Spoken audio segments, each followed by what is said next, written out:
"You are not my blessing," he thundered. The church seemed to snap like a taut string.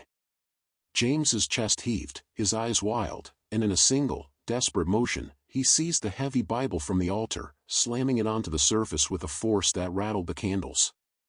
The congregation gasped in unison, some rising from their seats, torn between fleeing and staying rooted in disbelief.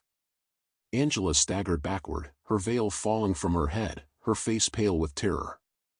"James, stop, please," she cried, her voice cracking, echoing through the chamber. But the man standing before her was no longer the calm, revered pastor. He was a father shattered, a man crushed by betrayal, convinced that the altar itself had been desecrated. With trembling hands, James reached inside his coat. When his fingers emerged, they held a gun. Screams erupted instantly. Mothers shielded their children, ducking low in the pews.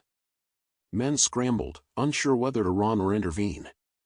Panic rippled through the sanctuary, the sacred space dissolving into chaos. But James's focus never wavered. His hand shook, his voice breaking as he aimed the weapon at Angela's chest. "You are not my blessing," he thundered. His voice cracked, but his fury surged. "You are my curse."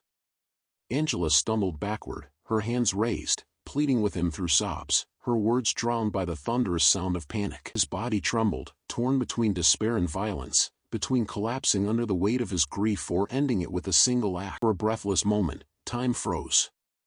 The congregation held still, their fear filling the air like smoke.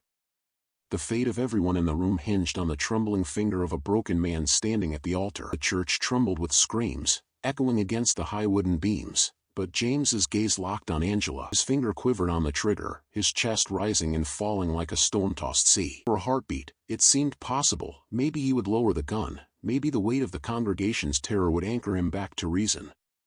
But that moment never came. The blast tore through the sanctuary like a thunderclap. The sound was deafening, rattling the stained-glass windows and silencing every scream into a single collective gasp. Angela's body jerked violently as the bullet struck her chest.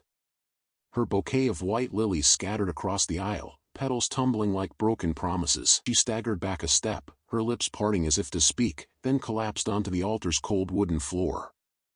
The crimson spread quickly across her white gown, soaking the lace that had moments before symbolized purity.